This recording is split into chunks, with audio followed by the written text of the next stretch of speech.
Okay, mandolin players, the tune challenge of the week is called The Fox. It's an awesome bluegrass song. I think it's really fun. The words are fast, and it's about a fox going out on the town to feed his family. And so definitely fun to play chords to, fun to play the melody, sing, and also very fun to jam out on, take some breaks on. So what I'm gonna do today is I'm gonna play for you the basic melody and also a mandolin break that I've written out. Now I do have sheet music for that, so you might wanna download that before you start to work on it. Okay, so let me play through the basic melody, and then I'll play through that break part, and then I will have a section in the next video that will give you a lesson. So if you need any help with either of those to help kind of break that down. So here's that basic melody. 3, 1, 2, 3.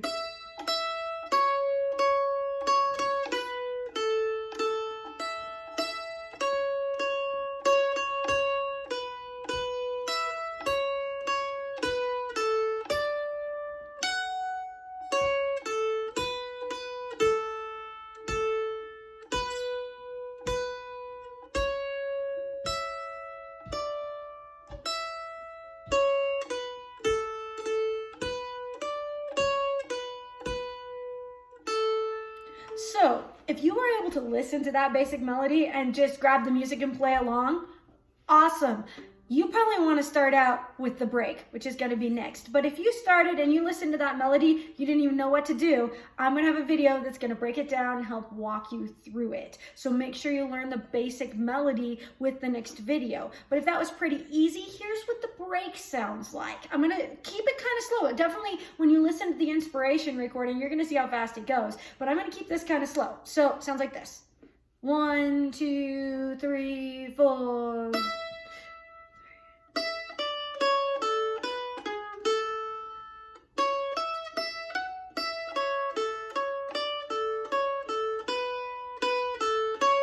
Two.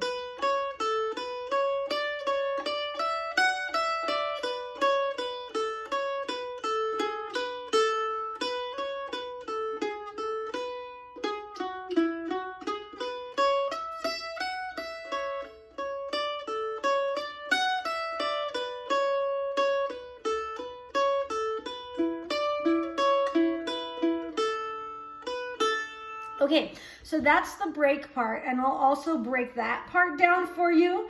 And if you were able to just kind of sail through that, smooth sailing, remember we're gonna speed it up for the recording. Great, work on it on your own.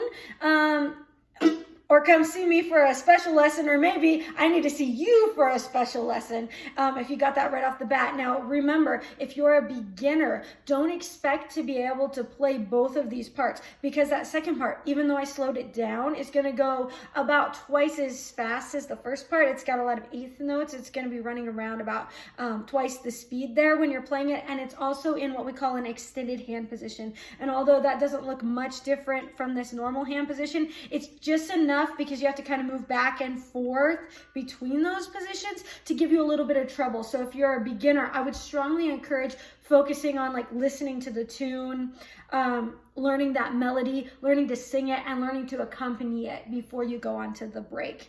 One other thing, a couple of things about, more than one thing, a couple of things.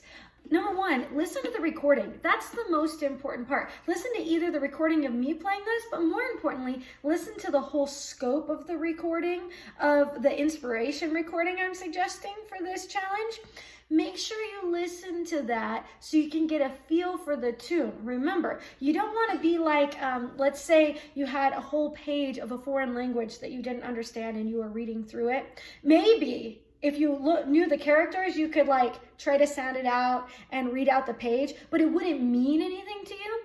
It's really important to listen to music because the meaning of music comes from understanding how it works together and how it sounds together. So the most important step is actually what comes before you learn it. If you take the step of trying to learn the piece before you really know how the tune goes, it's going to make it a lot more challenging. I think that's a lot of the reason that people have trouble trying to learn and play music is they don't listen to the music first.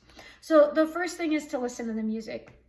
The second thing is, just like anything else, it's going to be slower when you start. So make sure to start out with one of these slow tracks. And if they're not slow enough, watch this thing in Google Chrome, because you can go down to the bottom of the video in the right-hand corner usually, and there's like a little gear or sprocket looking thing. Click on that and it'll open up the settings for the speed, and go ahead and click on 75% and slow it down. It is going to sound a little bit weird at first, but I guarantee you when you start playing along, it's going to make it sound a lot more normal, and that's going to be fun. I'm also going to make you some backup tracks that are going to be slower and faster that you can practice along with. So anyway, I'm going to post this all on the blog post, including mandolin playing, mandolin backup, fiddle parts, all that stuff. It'll all be there on the blog post. So make sure that you go ahead into that and get all the resources and learn how to play this tune. This is going to be so fun. Okay, see you on the next one.